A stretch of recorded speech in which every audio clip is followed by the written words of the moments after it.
Fala galera, para quem não me conhece, eu sou o professor Mena.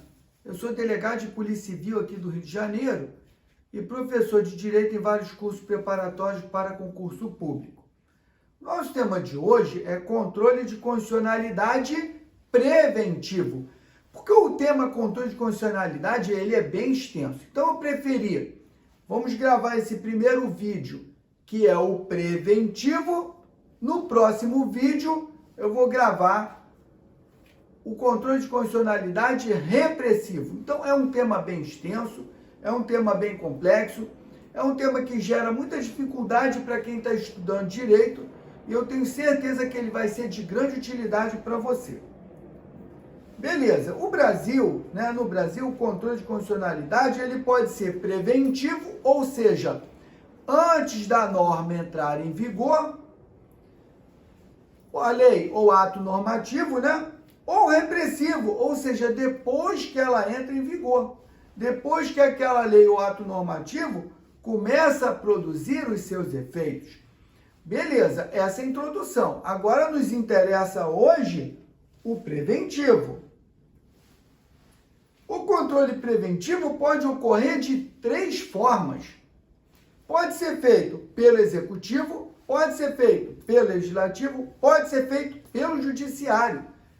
E aí nós vamos ver cada um como funciona. Então esse tema é muito importante, fica aí com a gente, vai ser muito importante para você. Beleza, no executivo, como funciona o controle preventivo de constitucionalidade? O presidente da República, ao receber um projeto de lei, pode ser lei ordinária ou lei complementar, que foi aprovado lá no Congresso, nas casas legislativas, ou seja, na Câmara dos Deputados e no Senado, ele recebe a lei para ele sancionar, para ele assinar. Então, veja bem, vou dar logo uma dica importante. Mesmo aquela lei sendo aprovada na Câmara dos Deputados, enviada para o presidente, não é lei. Eu não posso falar, está tecnicamente errado eu falar que é uma lei. Por isso, botamos aqui um projeto de lei. Enquanto o presidente não sancionar, não é lei. Não basta que ela tenha sido aprovada nas casas legislativas.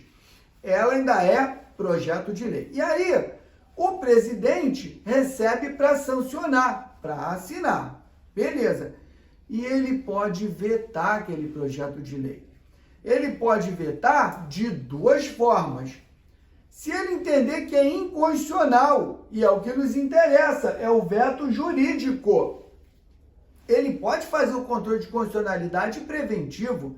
Ele pode vetar o projeto de lei por entender que ele é inconstitucional. Ou pode vetar também se ele for contra o interesse público. E aí é o veto político que não nos interessa no momento, mas é importante que a gente fale, já que estamos falando da manifestação do chefe do Executivo, o presidente da República, no controle de constitucionalidade. Então, quando ele recebe o projeto de lei aprovado na Câmara dos Deputados e no Senado, ele pode fazer o controle preventivo, que é o veto jurídico, controle de constitucionalidade. Beleza. E aí aqui para a gente só interessa o veto jurídico, Agora veja bem, o presidente pode vetar tanto o veto jurídico, o controle de constitucionalidade, quanto o veto político. Mas a gente não pode esquecer que a Casa Legislativa pode derrubar o veto. E aí aquele projeto de lei vira lei, mesmo sem ser sancionado pelo presidente. Mas isso é um papo para outro estudo. É só para a gente fazer um acréscimo e você ter um conteúdo mais completo. Beleza. O controle de constitucionalidade preventivo também pode ser feito lá no Legislativo. De que forma? Comissão de Constituição e Justiça, a CCJ, é responsável, dentre outras coisas, no controle de constitucionalidade preventivo do projeto de lei. Então, antes que aquele projeto de lei vá à pauta, vá ser votado, ele passa pela CCJ, na Câmara dos Deputados e no Senado. Beleza. Vamos acrescentar um detalhe. Lá na Câmara dos Deputados, a chamada CCJ tem o nome de Comissão de Constituição e Justiça e de Cidadania. E aí eu memorizo o seguinte, de Câmara dos Deputados. Porque lá no Senado é Comissão de Constituição e Justiça. Não tem o de Cidadania. Então, o de deputado, cidadania. Então, elas têm nome diferente. No dia a dia, no usual, fala CCJ, você compreende. Não está errado a CCJ da Câmara, a CCJ do Senado. Não está errado. Mas se você tiver numa prova que marcar numa múltipla escolha, na Câmara dos Deputados, qual é o nome? O nome é Comissão de Constituição e Justiça e de Cidadania. Se for marcar uma prova de múltipla escolha no Senado, Comissão de Constituição e Justiça. Se for uma prova discursiva, escreva certo.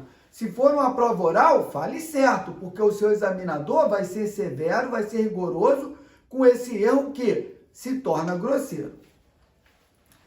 Beleza, a CCJ, né, exerce um filtro de constitucionalidade, né, um termo doutrinário aí, para que o projeto de lei seja submetido em votação à Casa Legislativa e não seja um texto inconstitucional. Então, ele faz esse filtro antes de encaminhar. Então, passa o projeto de lei pela CCJ. Pergunta, e aí vem uma questão interessante, para uma prova discursiva, para uma prova oral, ou mesmo uma prova de múltipla escolha um pouco mais rebuscada, um concurso mais difícil, né? Se a CCJ der um parecer negativo, ou seja, entenda que aquela norma é inconstitucional, né? Ela vai continuar, ela vai prosseguir para a votação, né? Ou seja, qualquer projeto inviabiliza o seu prosseguimento? Vamos ver. Regra.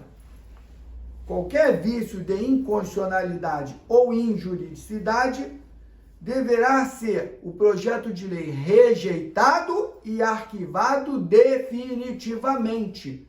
Não passa mais, não volta mais, não vai ser encaminhado para a votação com o risco de se tornar lei. Essa é a regra. Tem exceção? Tem exceção.